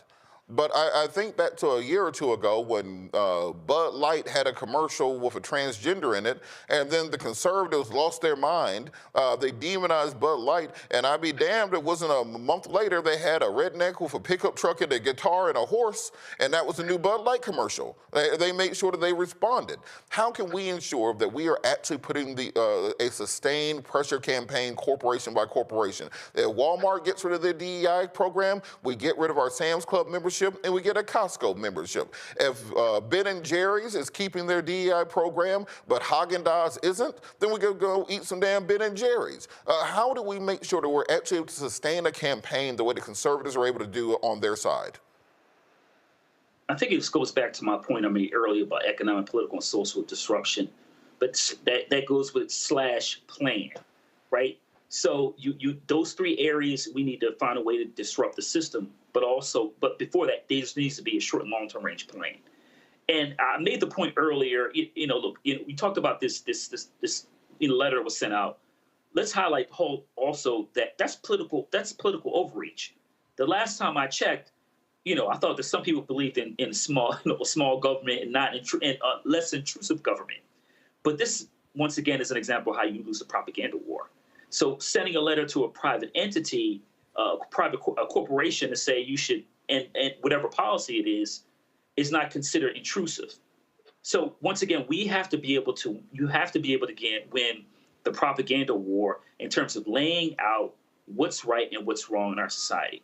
But as I made earlier, we're constantly playing catch up because we, as Black folks, we have a strong moral compass, but we just don't always have the money to invest in, platforms, entities that can counter, all the things that we're seeing just within the last, to less than 2 weeks, let alone the last several decades. So that goes back to my point about economic, political planning and disruption. That, in my opinion, that's the only option. Mustafa talked about the contract with America, Covenant of America. There are various, ways in which we've gotten together collectively as a community to say specifically this is what we need to do. So in order to have a boycott work like the Montgomery bus boycott, you have to first of all have a plan, understand that it's going to be some disruption, and understand that it's going to make you feel uncomfortable as well as others throughout the country. So, there's certain things you won't be able to do. Are folks committed to, once again, not only making others uncomfortable, but you being uncomfortable for a period of time? And Dr. Dixon, when we're looking at these corporations that are now behind Trump, we're looking at that billionaires row that was behind Trump. Literally the entirety of modern communication was standing there behind Trump. You can't, Trump's being supported by Twitter, Facebook, Instagram, WhatsApp, TikTok, Google, go down the line. Anything that allows you to communicate in the 21st century is being supported by the MAGA movement. There's no longer truly an alternative way to disseminate and get information. If you are a social media influencer and you make videos on YouTube, that's Google, that's supporting Trump. If you're on TikTok, that's supporting Trump. If you're on Instagram, Facebook, that's supporting Trump. And we now live in a generation where people want change without sacrifice. They think that they can sit home comfortably in their underwear and say, well, I changed my profile picture to all black for Trayvon, and that's all that I need to do to be part of the movement. Black Lives Matter now. But they don't follow that through with going and running for state's attorney, going and being on your monitoring trials at your actual courthouse, working with police to do the things necessary to create those reforms. And when people don't have this sense of actually being in pain, because remember those Montgomery bus boycotters, they ain't have no Twitter, they ain't have no text messages, they had shoe leather. People walked to work, people carpooled, people worked together for nearly 2 years in order to push that thing through. Who's going to be that leader to bring us together, or what is going to be that cause that brings us together to tell people, like, look, you can't use Amazon Prime to get your groceries here in an hour. You have to get up and go to the store if you want to actually make change. You want people to actually believe you when you say you want change, because right now, all they do is say, the black people are mad. Send Snoop Dogg, Nelly, Rick Ross, Waka Flocka Flame, and Sexy Red out there, and that will shut them up. I think first thing we have to do is clean house in the black community and identify all those people who are Judases. Whether they know it or not all of them are taking 30 pieces of silver, but they are listening to some people who have been given 30 pieces of silver to divide us. There is a gross inability for us to organize as a black community right now, specifically because we have people talking division amongst us, dividing the diaspora. One of the most foolish things that is happening right now are people who are dividing the diaspora globally, especially when we see that there is no division amongst white supremacy globally. It doesn't matter if you're German, Irish, Italian, Australian, British, it doesn't matter. They are unified in their white supremacy. And so we must smoke out every individual who's trying to divide the black community here in the United States or divide us globally and unify globally. This is going to require international action. We simply do not have the resources we need internally, as we've seen, but the power of the conservative boycotts. They're demonstrating their economic power. We have the ability to withhold. I think we must get the discipline to withhold our spending, to not be consumers, to be net savers. If we can get that discipline, that's the first step. The other thing I would say is we look at the Montgomery boycott. As magnificent as it was and a model to be honored and studied, it was a city. We have to organize a nation. We have to organize a digital space. We have to organize internationally. And so we need to look at the lessons and the structure and the wisdom of the Montgomery boycott, but realize we got to step it up some. And look, on what you were just saying, and this is where I will officially get in trouble for this show. We talk about this effort to divide black people along ethnic lines. What we saw during this election cycle is, and I think everybody knows it on their social media, all of a sudden a bunch of like super pro-black accounts that you have never heard of showed up on your timeline. Those were being financed by these same white special interest groups. There was COINTELPRO in a modern context. So all of a sudden you start seeing people saying, well, if you're black and Indian, you ain't really black. If you're black and Haitian, you ain't really black. If you weren't here during slavery, you weren't foundational to America. What they started to do and say that your relationship to your blackness was not based on your DNA, it was based upon your relationship to European enslavement. If you were enslaved by the French, you were fundamentally different than being enslaved by the British, and you're different than being enslaved by the Dutch, and you're different than being enslaved by any other group. They told you that your brothers and sisters in Brazil who are darker than you were not your brothers and sisters. They told you that the Afro-Caribbean, that the African community were your enemies, and that the white people who used to own you were really your friends. They inject it into your timeline. They inject it into your social media sphere. This conceptualization that somehow you should vote against the African and the African American and Indian woman because Donald Trump was going to give you a plan for reparations. Have you lost your damn mind? Yes. And when you see someone like Elon Musk who spent $44 billion to buy Twitter, that was the reason. That they can change your algorithm. They can change who you follow, and therefore they can change opinion. Reverend Jackson always says that voter suppression isn't about Bull Connor standing outside with dogs and hoses anymore. It's about skimming. If you can get 1 out of every 100 voters to stay home, if you can get 1 out of every 100 voters to get out of line and not say they can do it, if you can get 1 out of every 100 voters to not be active in politics, then you can change the outcome of a nation. At the end of the day, when we talk about the 2 million votes Donald Trump won by, in reality, he won by about 60,000 votes in 3 swing states.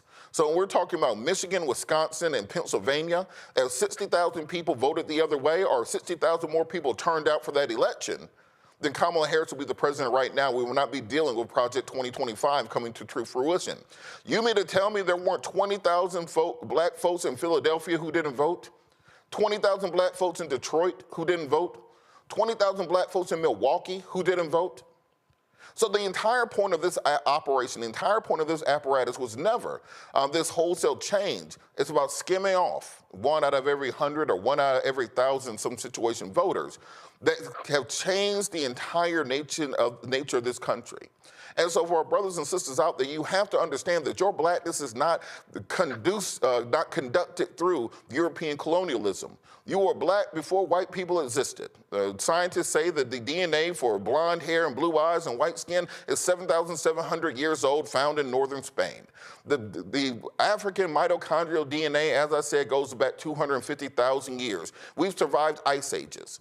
So when you say that you are only black because you were enslaved by the British or you were enslaved by the Americans, then what you're forgetting is this long culture, this globe-spanning civilization that you are the genetic inheritor of.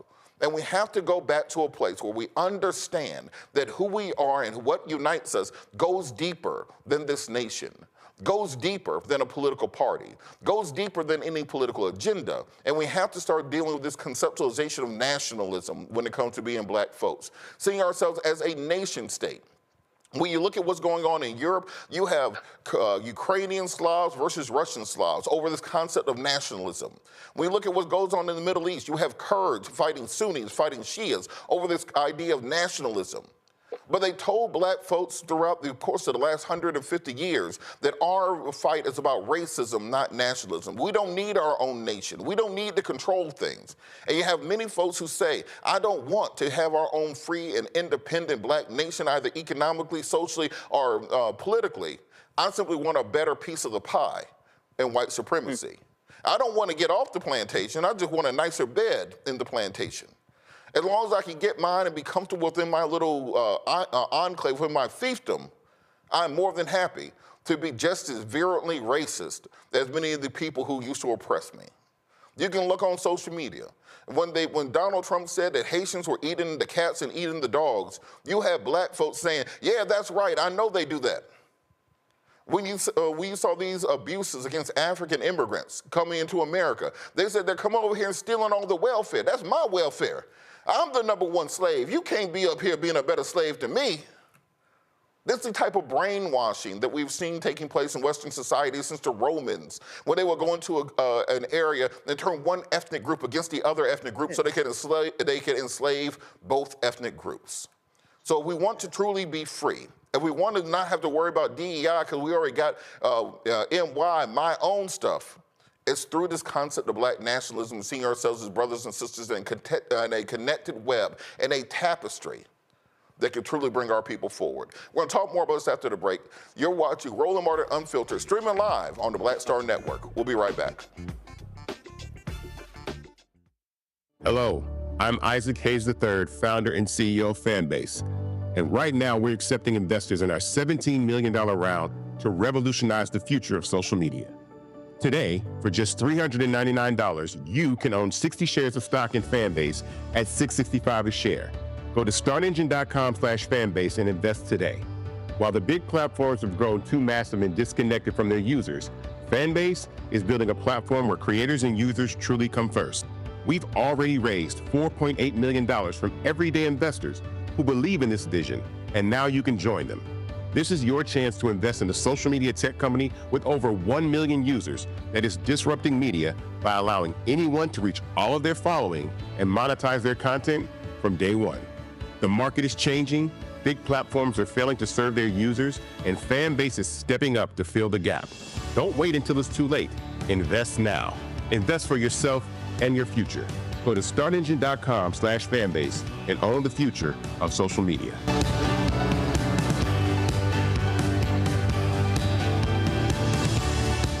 What's up, Geek Totally in the place to be. Got kicked out your mama's university, creator and executive producer of Fat Tuesdays, an air hip hop comedy. But right now, I'm rolling with Roland Martin, unfiltered, uncut, unplugged, and undamn believable.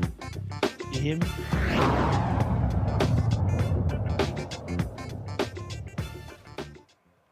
Today, a Georgia jury deciding fate of the prosecutor who decided not to bring charges against the white men who fatally shot Ahmaud Arbery heard opening statements in her criminal trial.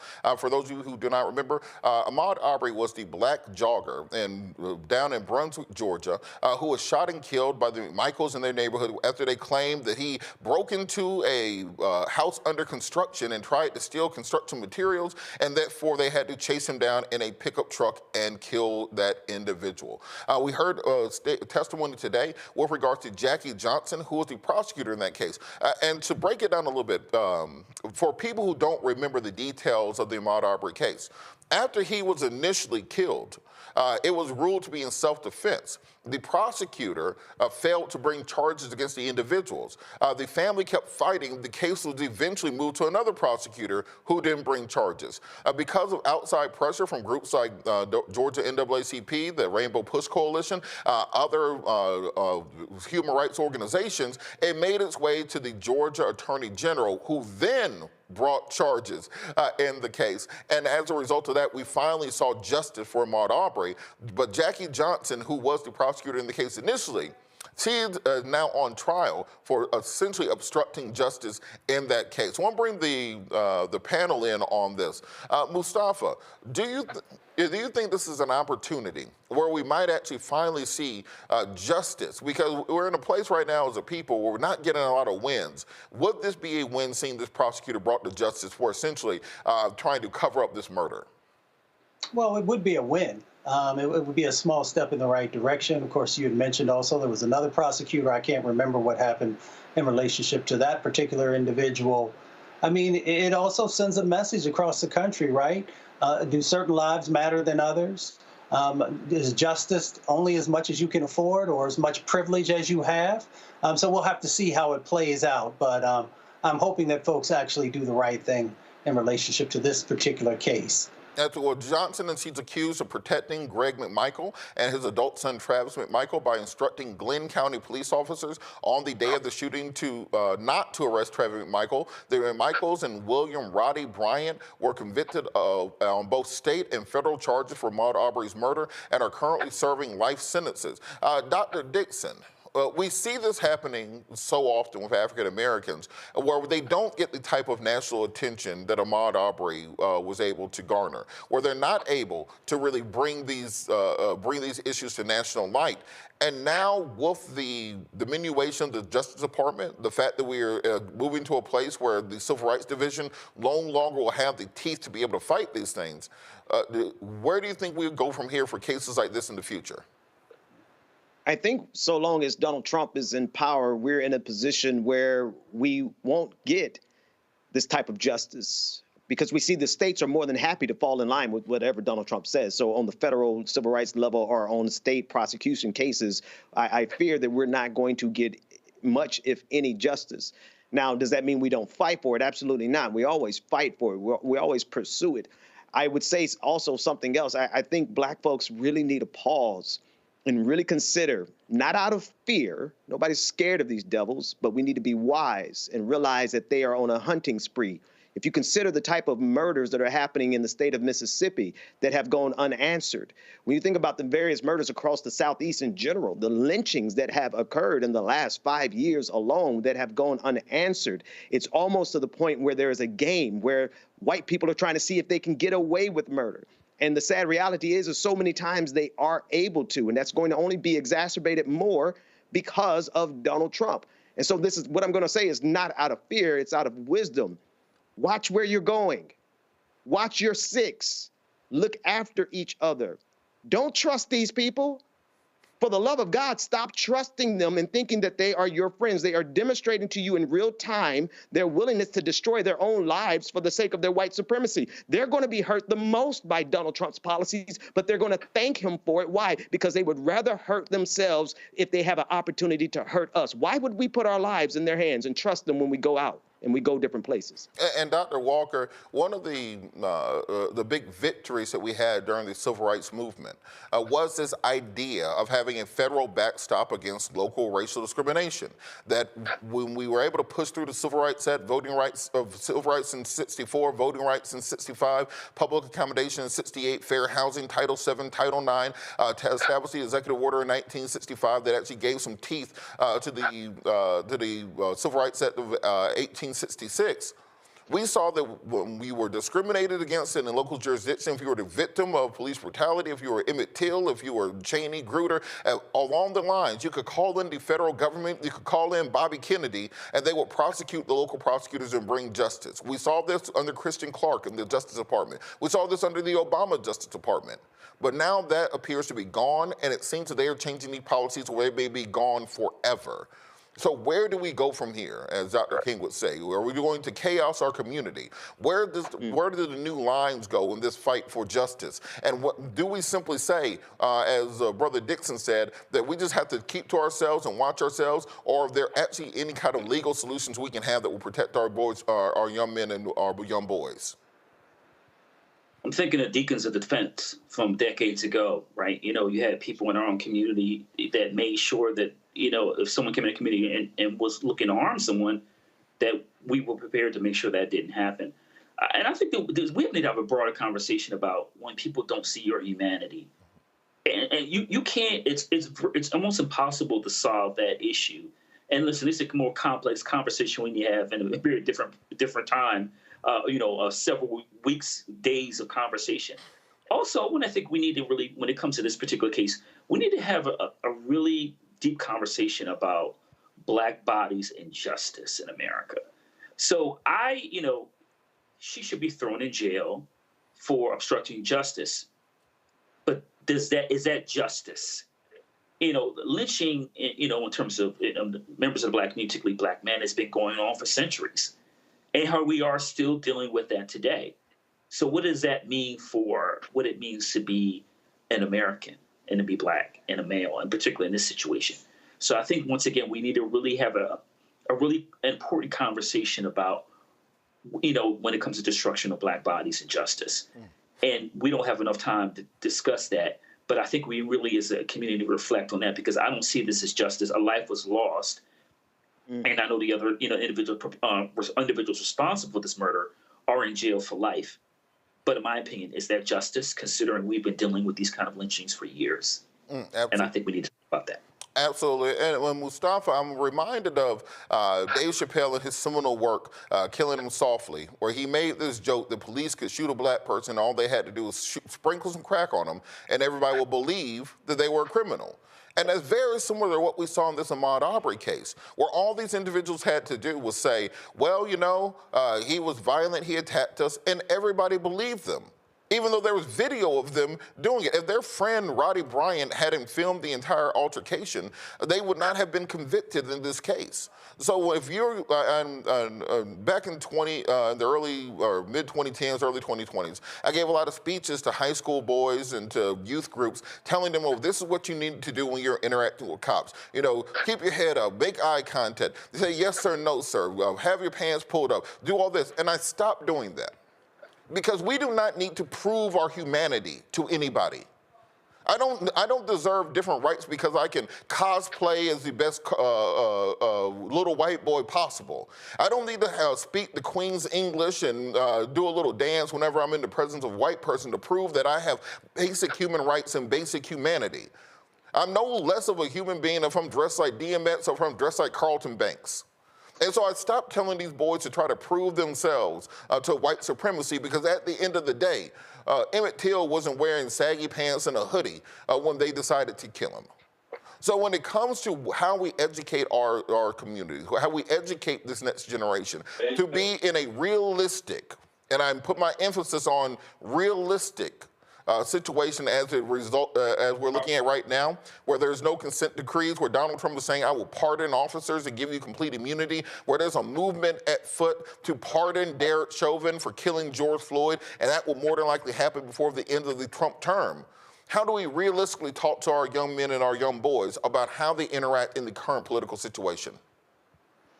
Well, I think the political situation may be slightly different than what's actually going on, you know, in the street or in the country on dirt roads. So you have to actually make sure that you're being strategic in the various atmospheres that we show up. So what I teach my nephews and my godsons, is that each situation can require a different skill set. And you have to be able to make a decision about what is going to be most beneficial for you in that particular thing. That doesn't mean that you are less than a man, but it does mean that you have to be able to evaluate where you are. If you're on a Mississippi road at 2 a.m. in the morning, there's a certain set of actions that might be necessary that would be different if you're in Jackson at 9 a.m. So I teach, the folks that I love and care about, that you've got to have a number of different skill sets, but you also have to understand, that you are a man or a young boy or whatever your particular age is, and that you got to stand on that. But there are ways to be able to navigate, the craziness that you might find yourself in, or how to not get yourself into crazy situations to begin with. Absolutely. And look, for our young men, there's a balancing act. I'm not saying you got to get out there dressed like Bill Bojangles and start soft shoeing whenever somebody asks you a question, but you also, don't be antagonistic. Don't make things worse. And let's find a balance in the middle. All right, we're going to keep this conversation going after the break. You're watching Roland Martin Unfiltered, streaming live on the Black Star Network. We'll be right back. Coming soon to the Black Star Network. But y'all, when you're on that stage, or when you're and you're seeing 2 and 3 or 4 generations in the audience, that's got to speak to you about the power of what y'all have become. Oh, most definitely. I think we were doing our show before our break, and remember, I was watching this kid. I could not take my eyes off him because he was about 9 or so. He was sitting in the front row with his over on the right-hand parents. side. Yes. I was amazed that this kid knew everything, and I was like tripping to see how many songs this kid actually knew. And he knew them all. And he knew them all. We had to go over there and bring him on stage and take a picture with him, at the end of the show and stuff, because it was just that amazing. It's like, this is crazy. The music travels everywhere, like what Philip was saying, seeing this young kid, then you hear our songs on commercials, cold commercials.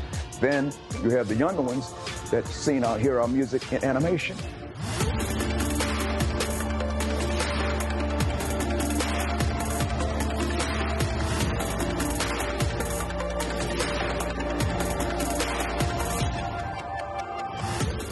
I'm Russell L. Honoré, Lieutenant General, United States Army, retired, and you're watching Roland Martin Unfiltered.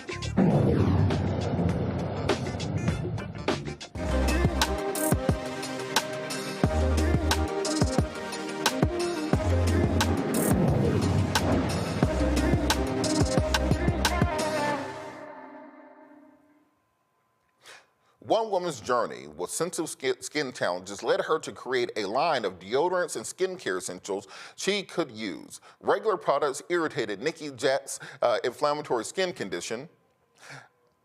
And after extensively searching for suitable products, she ultimately created Coco Elon. Nikki joins us from Houston, Texas. Nikki, how are you doing? I'm good. How are you? I am outstanding. So tell us about this journey, because I think many of us, we grew up, particularly if you're, I'm 40, so in the 80s, we didn't have all these black kind of detailed products. You know, you were using Brill cream and whatever the hell they gave you in the store, and that's just kind of what you had. Your hands be all dry, all ashy because you're using Dove soap, etc. Talk about what inspired you to come on this journey. Right. So in my 20s, I was diagnosed with a condition called hidradenitis suppurativa, or HS for short. And what that is you get reoccurring boils or lumps under your skin, and it usually occurs in like high friction areas. So your groin area, under your breast, and under your arms. And so to decrease the flares that I would get, my physician actually recommended that I switch from using an antiperspirant. At that time, I was using Clinical Strength Secret to a more natural deodorant. And I don't know if you've ever been on a natural deodorant journey, but it's really hard to find one that is effective on odor. So I decided, you know what, if I have to use this, I'm going to have to create my own solution. And so that's how my company was born. No, you're not joking about that. I tried doing the Toms of Maine one time when I was in my earthy. For people who were in Atlanta in the early 2000s, they will remember me hanging out in the park doing capoeira with long hair, and I was that dude for a little while, carrying around a stick and like a little African medallion. Things change, but that stuff don't work at all. So can you kind of talk about why it's important for African Americans to have these sorts of products that are really specifically built for us, for our skin, for our DNA, for our communities? Right. Yeah. You know, that's part of my target audience. You know, I am a Black woman, so my target is Black or melanated women with skin sensitivities. With this chronic skin condition that I have, I often, with the flare-ups, I get acne-prone skin, and then those lead to scarring. And so, you know, my underarms were like unsightly. And so I wanted to develop products that would, you know, would reduce those symptoms. So, you know, I have a turmeric soap that'll help lighten dark spots. I have a charcoal tea tree that'll help cleanse the pores. Because at the end of the day, the things that we would slather on our underarms, we would never put that on our face. You know, our face is our moneymaker. We would never put a product or an ingredient on our face that blocked our pores. So why do we do it for our underarms? No, you're absolutely correct. Think about the aluminum and the other just kind of additives that are there that we're putting. So I've got the products here. I feel like I'm a QVC model. Let's see if we can get this on camera. We've got the what is this? Tell us about the product. This is the soap, coconut oil, water, sodium hydroxide, turmeric powder, fragrance oil, vitamin E oil, and that's all. Talk about how important that is. So that box that you're holding, that I just developed a 3-step system this past December. And so the soap is gonna be the first step. So no matter if you use just a regular soap or my soap, which that one is a turmeric and vitamin E. So that turmeric bar is gonna help with evening your skin tone. The vitamin E is gonna help nourish and clear up your skin.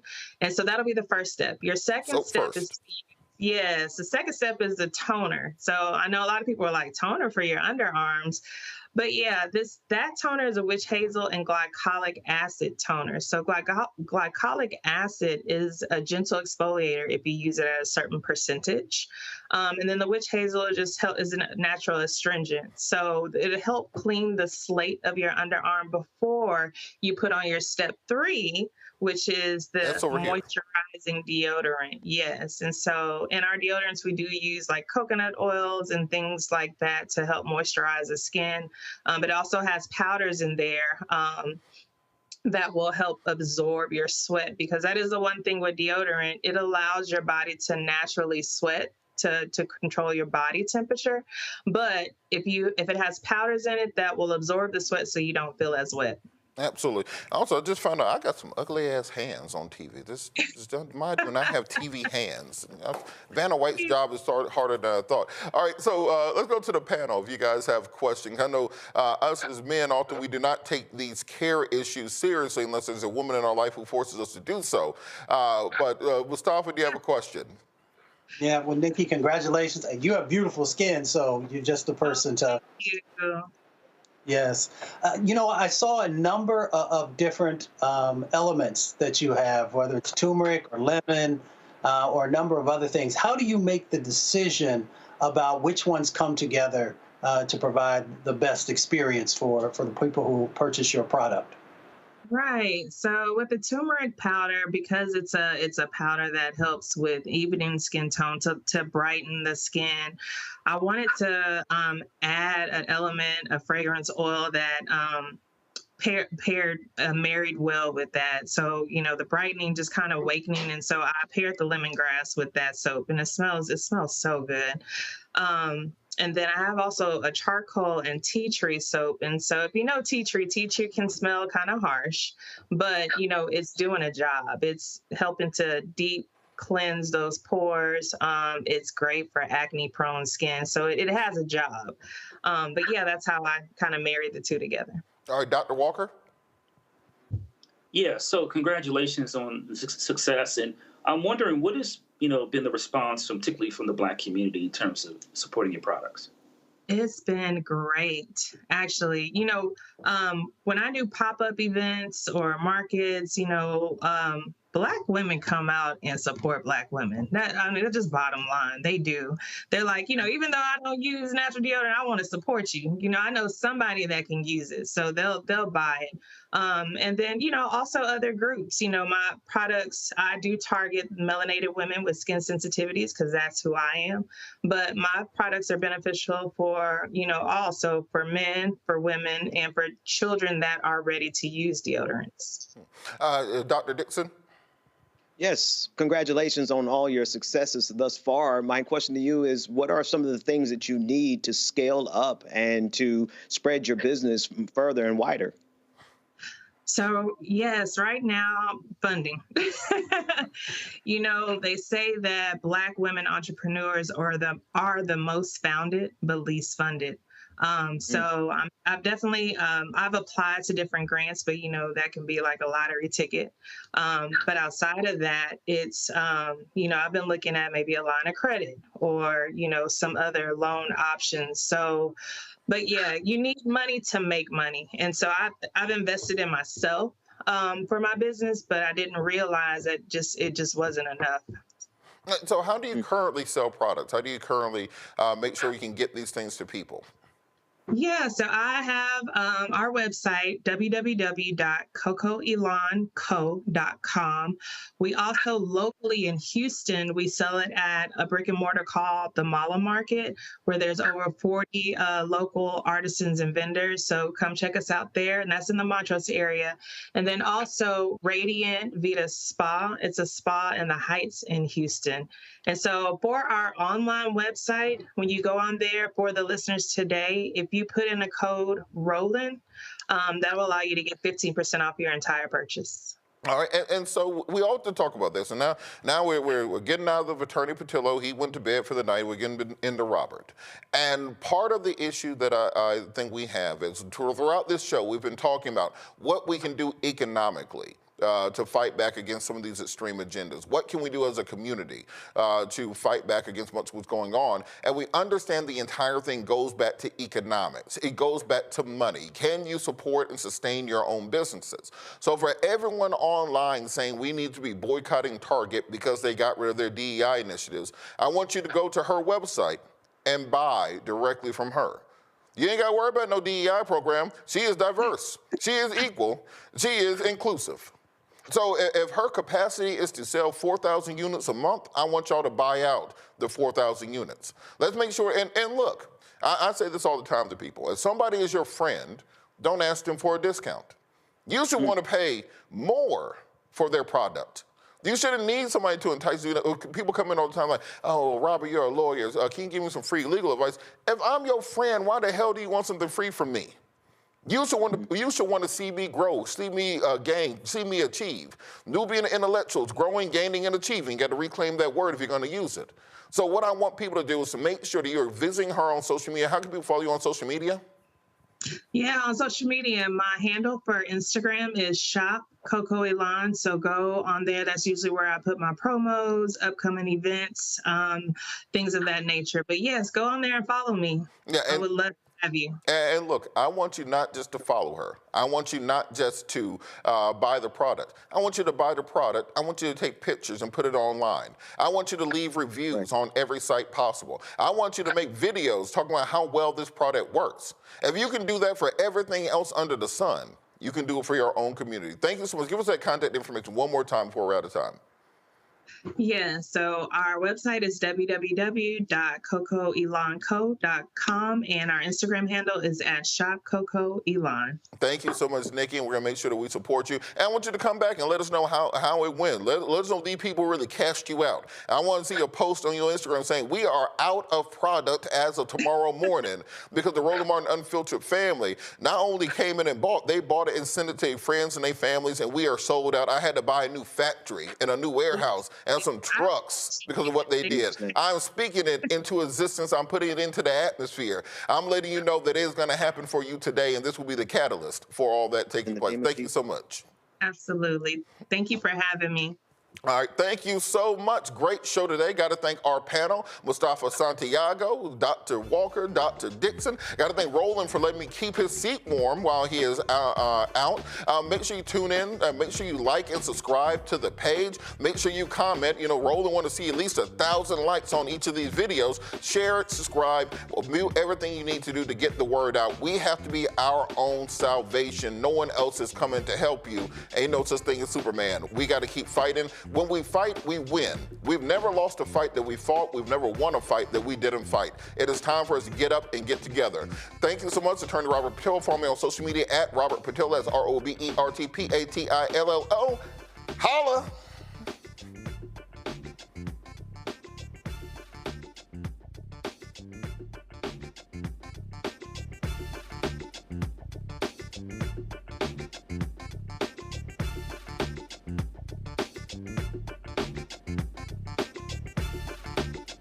Black Star Network is here. Oh, no punches! I'm real revolutionary right now.